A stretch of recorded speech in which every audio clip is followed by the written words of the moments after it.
Hiến mong.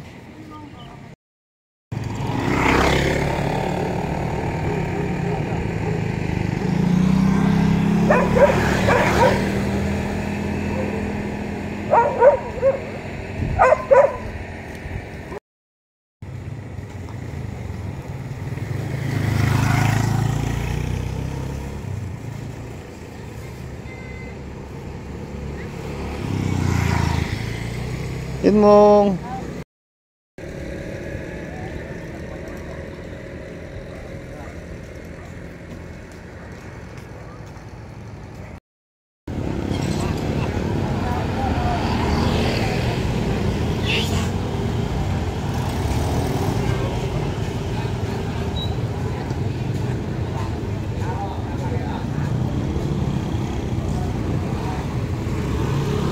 Oke.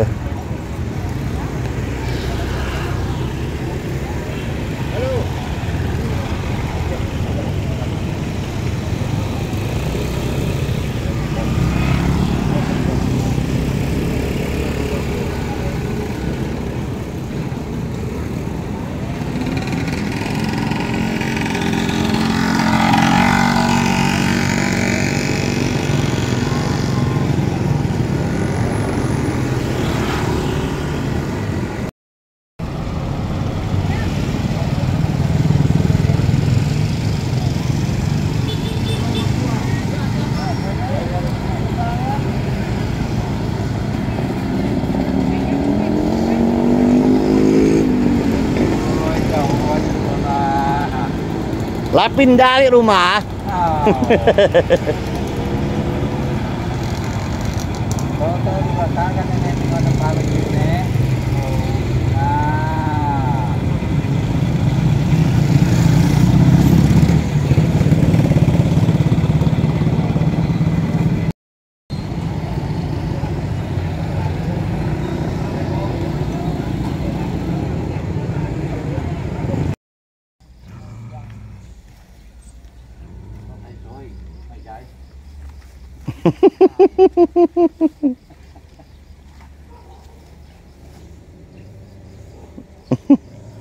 Saya mau aja.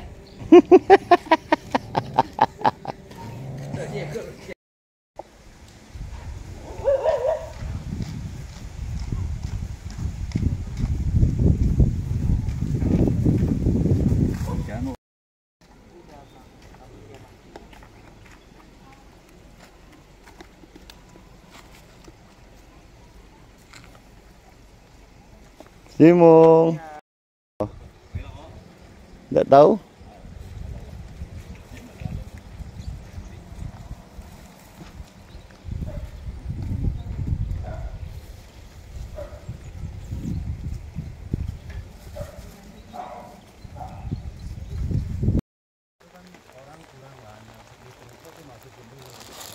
Keranjang. Oh, kerupuk ini. Lah biar. Lah. Lah ya, udah.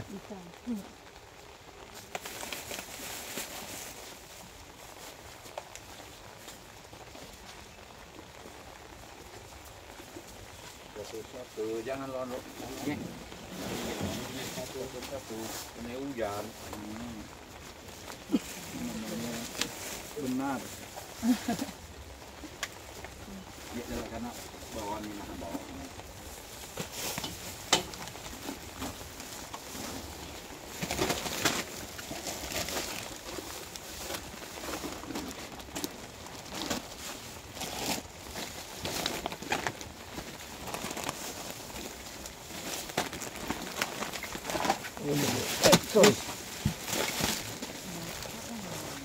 Ya.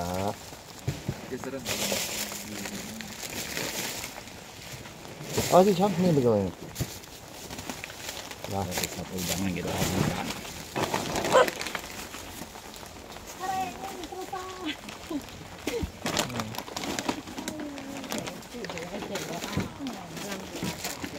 Ada tenda. Khusus. Guys, kami.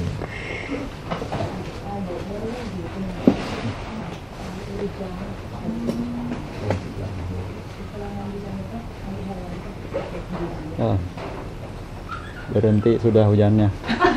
Gini doang. Nah, itulah. Kadang hidup harus seperti itu. Harus tahu susah. Kalau maunya terus gampang terus, nggak latihan, nggak ada pengalaman. Kayak semalam itu saya disuruh dengar ceramah Lumpo. Lumpo ngajarin bagaimana caranya di biku hutan. Beliau ceritakan zaman susah dulu. Beliau baru awal-awal bangun wihara, sampai panci saja nggak punya. Sampai ambil dari tempat pembakaran mayat yang biasa dia kasih untuk setan lah bahasanya. Nah, panci sudah bopak, harus ketok-ketok dulu, dilicinin, nah, baru bisa pakai. Nah, kalau seperti itu lihat. Kemudian jalan pindah patah juga hanya dapat nasi. Nah, beliau bilang, lihat ada orang punya pohon buah juga, tapi tidak bisa minta karena biku. Nah, tidak boleh minta kalau bukan pawarana atau bukan keluarga sendiri. Lewat pasar juga tidak bisa minta dari orang jualan. Nah, siapa kasih juga harus tunggu orang kasih. Nah, inilah lihat kehidupan beliau bilang. Makanya jadi biku. Dia bilang jangan sampai lupa diri. Kalau pernah susahnya itu tidak akan lupa diri. Beliau bilang beda. Nah, kehidupan sebagai biku dengan kehidupan sebagai umat awam. Nah, tinggal di hutan, pilih tinggal di hutan, ya, harus tahu bagaimana caranya menjalani hidup seperti biku hutan. Semua mungkin bisa dibuat lebih praktis, lebih efektif, lebih efisien. Tetapi juga harus tahu antara mana batasan. Kalau ingin tinggal di hutan, layaknya tinggal di hotel, bangun ruang kamar ber-AC dan lain sebagainya, ya salah juga, salah tempat. Buat apa juga? Kalau tinggal di hutan juga mau santai-santai, tidak mau ngapa-ngapain, juga tidak dapat apa-apa juga.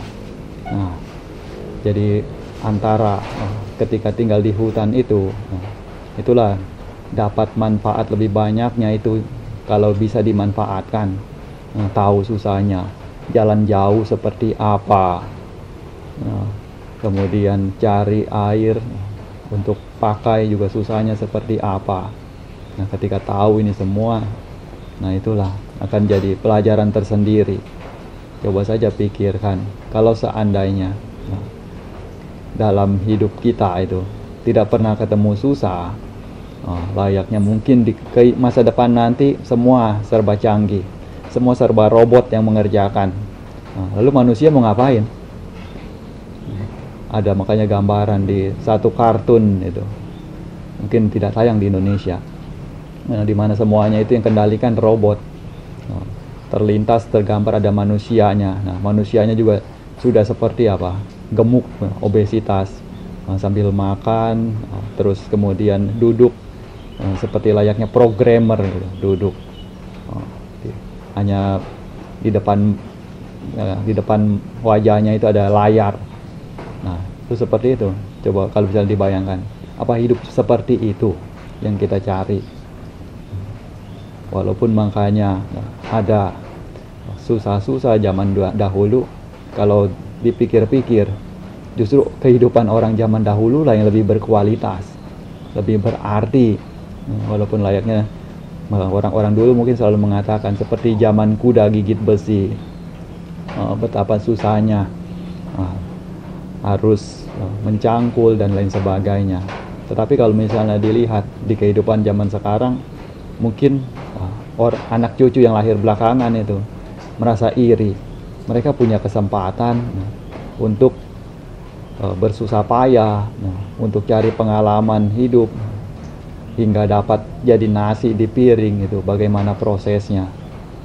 Tapi sekarang mungkin semua serba mesin yang mengerjakan. Mau tanam juga di negara-negara maju pakai mesin, masukkan langsung tanam sampai hasil jadi panen juga mesin semua. Manusia hanya sekadar mengontrol, lihat. Ya seperti ini, ya kembali lagi kepada pilihan diri kita. Kita mau yang seperti apa. Tapi kalau misalnya kita punya gagasan kembali ke alam untuk jaga alam, ya sudah pastilah bagaimana caranya itu hidup dengan selaras mungkin dengan alam, jaga pohon-pohon, jaga hutan, sumber air juga dijaga, jangan sampai dikotori dan lain sebagainya. Nah, ini gambaran. Jadi siapapun ya tentunya punya pilihan masing-masing. Jadi tidak ada yang namanya itu hidup yang benar itu seperti pandangan si A, hidup yang benar itu seperti pandangan si B, hidup yang salah seperti pandangan si C. Tidak ada. Nah, semuanya benar semua bisa saja. Karena yang namanya profesi juga berbeda-beda. Kita juga tidak bisa samakan antara cara hidup seekor kambing dengan cara hidup seekor harimau. Kalau misalnya harimau tidak boleh makan daging, harus makan rumput seperti kambing. Nah, kitanya yang bodoh. Lalu kalau sebaliknya juga sama. Nah, misalnya kambing diminta untuk harus dapat berburu. Nah, itu juga tidak bisa. Jadi memang alam semesta itu sudah punya garisnya, punya kapasitasnya, dan setiap orang juga ada kapasitasnya masing-masing. Manusia juga ada model-modelnya. Pernah ada seorang yang memberikan gambaran kalau ada sifat karakter hewan itu di dalam diri manusia, yang mana ada yang modelnya itu seperti lembu, seperti kerbau. Jadi jangan salah, walaupun manusia model seperti kerbau bukan berarti buruk. Tapi ada sisi yang mana itu positifnya baik sekali. Yang seperti kerbau ini itu seperti apa? Dia akan bekerja terus menerus. Lihat kerbau yang membajak sawah, dipukuli seperti apapun, juga tetap jalan, harus jalan, tidak menggerutu. Ada pernah dengar kerbau menggerutu, kerja capek? Tidak ada. Nah, itu manusia juga ada yang model seperti itu.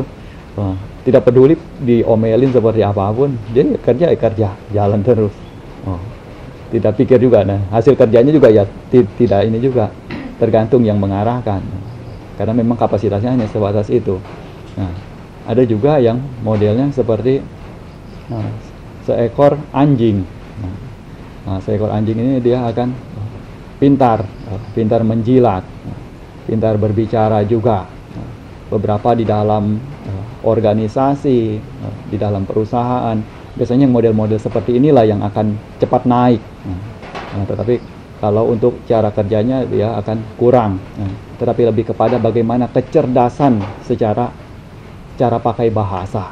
Nah, ini tipikal yang seperti anjing. Terus ada juga tipikal yang seperti harimau atau singa. Lihat kalau singa maupun harimau itu akan jauh lebih terlihat kegagahannya, keelokannya, keindahannya itu ketika berada di savana, ketika berada di alam bebas. Nah, ada orang jenis ini yang mana kita tidak perlu ajari dia caranya berburu, biarkan dia berburu dengan sendirinya. Kita cukup memberikan lahan nih untuk dia berburu sendiri. Nah, ini juga ada karakter orang yang demikian. Dia akan mencari jalan hidupnya, dia akan tahu apa yang harus dilakukan, apa yang harus dikerjakan, karena memang sudah instingnya untuk itu semua. Nah, makanya dari karakter-karakter ini itu ada gambaran, dan masing-masing juga ada sisi positif dan negatifnya, masing-masing dari itu semua. Jadi kita tidak bisa juga memaksakan dia harus seperti ini, dia harus seperti itu. Yang hanya bisa dilakukan itu hanyalah memberikan petunjuk. Ketika petunjuk itu sudah diberikan, bagaimana caranya? Itu dapat dikelola. Nah, ini sebagai gambaran, makanya tujuan yang utama dan bagaimana caranya agar kita pegang kebenaran. Nah, yang terpenting itu pegang kebenaran dulu. Sementara urusan susah, urusan menderita, nah itu urusan belakangan. Kalaupun benar menderita seperti apapun, tetaplah ada harganya. Tapi kalau salah, meskipun praktis seperti apapun, ya itulah jalan menuju celaka. Makanya lihat mungkin bukannya bagus ketika kita sama sekali tidak menggerakkan badan kita, yang ada makin sakit, pegal-pegal. Ada orang tidak kerja itu seharian berbaring, bukannya terasa sehat, malah makin sakit. Jadi jangan pikir dengan kita hidup serba nyaman itu akan membuat hidup kita berkualitas.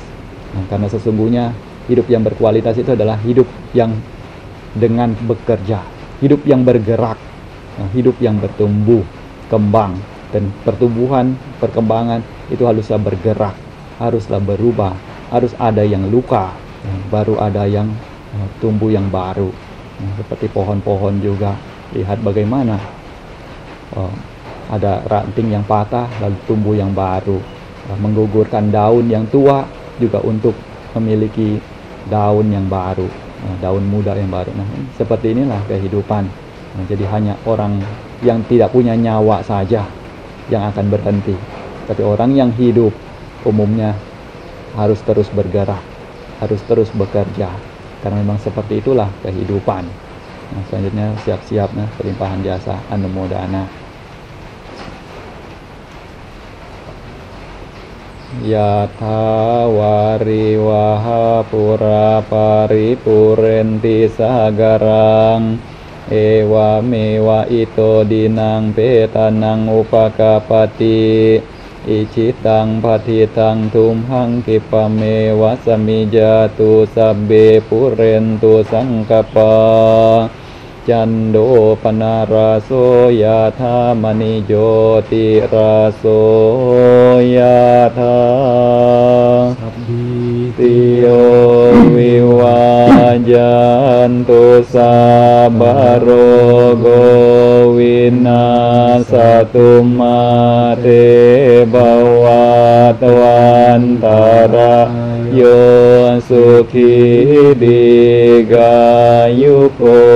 bawa abiwadana sili sani cang wuda pacayino cataro dhammawan danti ayuwano sukhang balang buta boga bata baca widina apada sume udagada kina atau panca balikata upatita silawanto sanyata brahmacarino uding boga timiceya pandito garamawasang somi ato anupato katang ananutapiyang etang anusarang majo arya dame tito naro idewanang pasang santi peca sage pamodati bawatu sabba mangkalang rakantu sabba dewata sabba buddha nubawena sada soti bawantu te bawatu sabba manggalang rakantu sabba dewata sabba dhamma nubawena sada soti bawantu te bawatu sabba manggalang rakantu sabba dewata sabba sangha nubawena sada soti bawantu te.